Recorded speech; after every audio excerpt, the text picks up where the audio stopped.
Why does motivation disappear after you make a plan?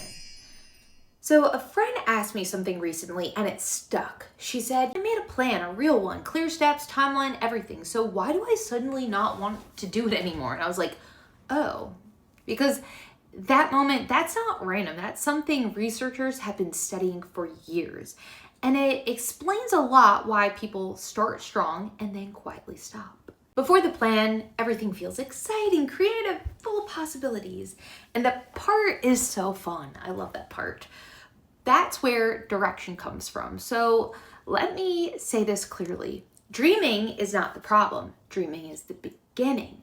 The issue is most people don't know what to do after the dream. And that's where things fall apart. Why this happens. So here's what's going on in simple terms. Your brain rewards the idea. Psychologists have found out that when you make a plan, your brain can feel like you've already made progress. You get a little hit of the I'm doing it, even if you haven't started yet. Your brain also responds to imagination. When you imagine something clearly, your brain partially experiences it. So when you picture your future, feel excited about it. Your brain gets a small sense of completion. Then reality shows up. Now you see the steps, the time, the effort, and your brain goes, oh, this is real now, and the energy drops. The shift feels like this. Dreaming equals exciting. Doing equals effort, and most people don't know how to move between those two. So here's the truth. You didn't lose motivation. You've hit the part where the dream becomes real. And that's not where you quit. That's where you need a method. Why I built DreamNudge this way. I want to say this because it matters. DreamNudge wasn't built randomly. It was based on this exact idea. Dreaming works, but it needs structure to continue. The goal isn't to stop dreaming. The goal is to stay connected to the dream while you build it. And practical tips on how you can use this. Tip 1, ground your dream. Instead of only imagining what you want, also ask, what happens if nothing changes? So close your eyes. Picture 1 year from now, same habits, same patterns. Ask yourself, what feels heavy? What feels stuck? Why does this matter now? And this helps because it connects your dream to reality. It gives your brain a reason to act.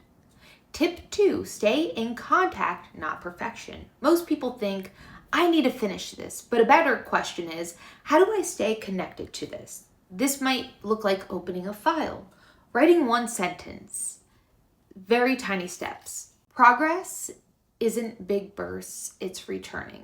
Tip 3, plan for when it gets hard. And this is huge. Instead of hoping everything goes perfectly, smoothly, ask, what might slow me down?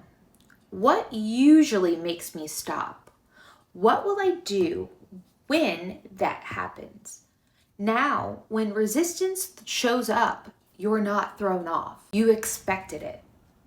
We are human. It is so helpful to imagine the obstacles in addition to arriving there. And arriving is great because if you don't come from knowing anyone who has done the exact path, you're helping your brain. Like Michael Jordan was big into imagining his success.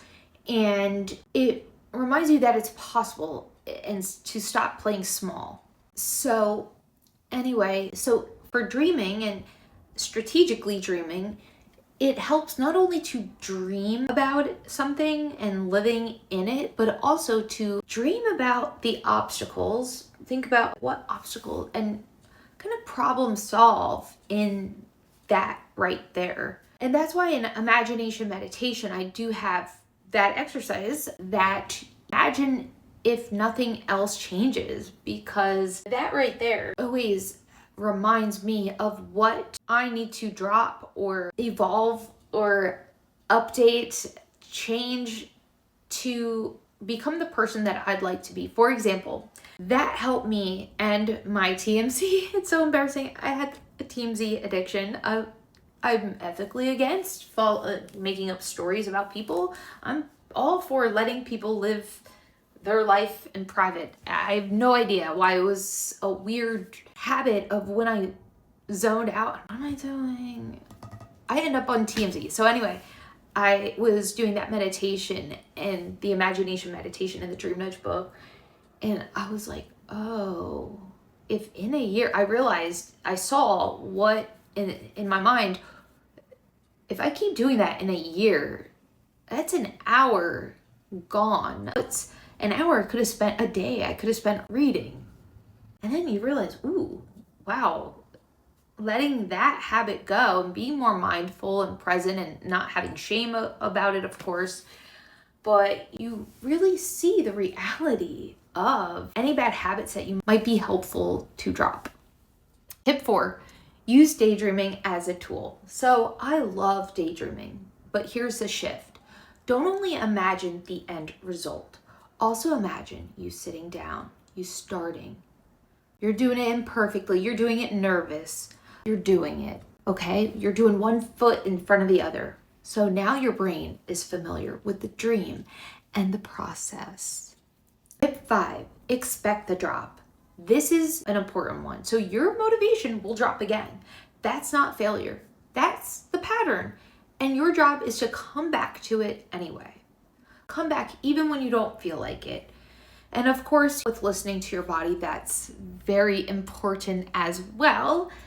But it is important to know of, oh, I'm just in a down moment. That's okay. My motivation's a little tired, and let's problem solve.